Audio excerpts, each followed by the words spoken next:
Bleachers, take the sadness out of Saturday night album review. Let's chat about it. Hey guys, what's going on? John here from What's Spinning here to chat about the latest from Bleachers, aka Mr. Jack Antonoff. Formerly of Fun fame, this guy has more recently become one of the hottest commodities in music, writing and producing for everybody. I mean, the guy's been really busy. I mean, Lorde, Taylor Swift, Lana Del Rey, Kevin Abstract, St. Vincent, most recently, that Clyro album as well.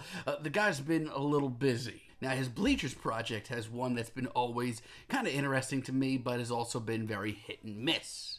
His Bleachers project started off with Strange Desire, and yeah, there's a lot of good stuff on here. I mean, Roller Coaster.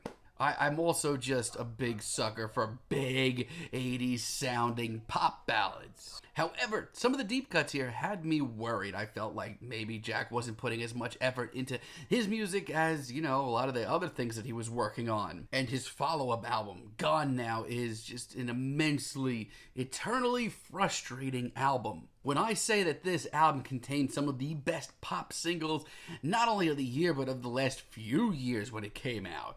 I mean, let's see here.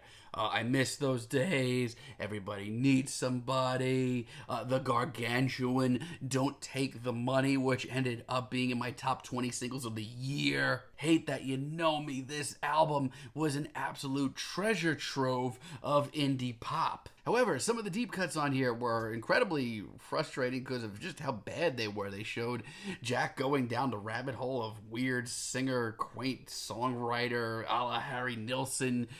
I don't know. It just wasn't very good. However, I will say this. For the majority, a lot of these new singles leading up to this new album have been really hyping me up for this. Is this going to be the album from Jack on his own that I just absolutely just sink my teeth into and just love from start to finish? Let's chat about it. This album starts off with 91, and it's a pretty charming, very classy intro. I mean, it's not as anthemic or as huge or as boisterous as anything on Gone Now, but it's still very likable. I mean, you're always going to get some of these charming, low-key ballads from Jack, and thankfully this is actually one of the better ones. It's got a sense of nostalgia to it. It's very visual. Not only that, but it's very classy. It actually gets me in the mood to listen to more of Bleachers. Then we get Chinatown featuring Bruce freaking Springsteen, and it's a happening, man. It is awesome. This could have been an absolute disaster, but it's actually really great. I love the hazy synths. I love the production here. Not only that, but I just love how right this sounds, how well this comes off. I love the throwback lyrics and just how heartbroken everything is.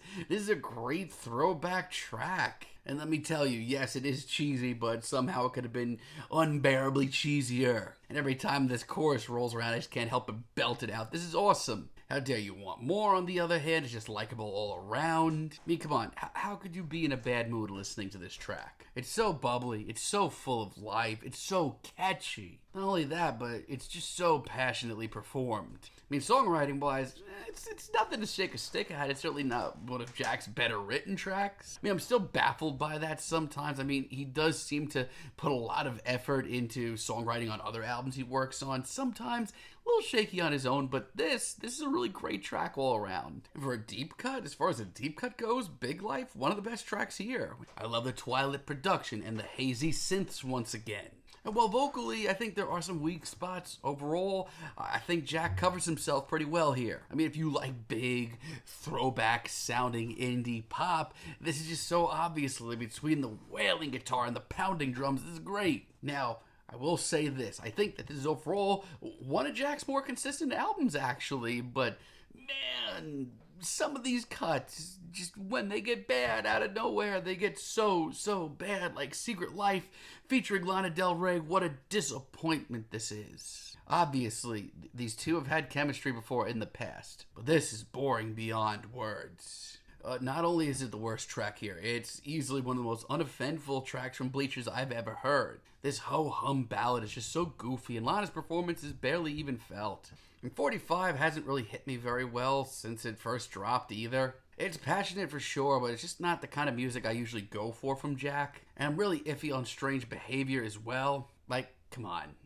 Come on. This instrumental is just so charming and so sweet. I like the production here and the atmosphere. Vocally, though, this is one of Jack's worst performances. Outside of that, though, like, I do like a lot of this album.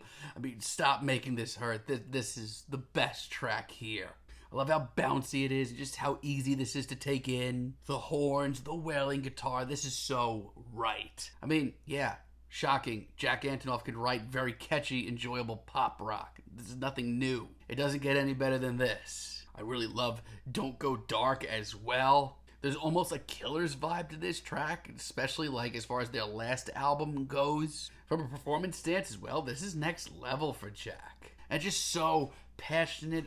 I don't know. This track just gets in my veins. And while personally not what I usually go for, what I do with All This Faith is actually a great finale. It starts out as this weird, fluid, constantly moving instrumental, which I didn't think I was going to like at all, but it smooths out into a sort of folky track, one of the better ones from Jack. His performance is smoky and tender, just really solid all around. This doesn't seem like too big of a leap for him. This sounds like it came easy to him, which is what I really love. It's grizzled, it's bluesy, it's just a really nice album closer. So, it's certainly not a perfect album.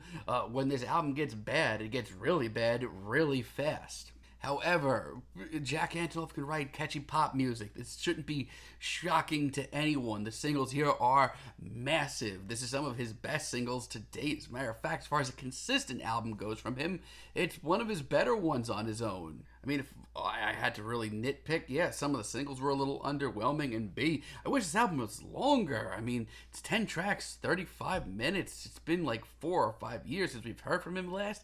I expected a little bit more, but that's just me nitpicking. This is a very solid, very likable indie pop and pop rock album. I'm feeling a strong 7 on this bad boy. Let me know what you guys think down below. If you like the video, be sure to give us a like, give us a subscribe, and let me know down below what you would like for me to chat about in the future. And until next time, have a great day, guys.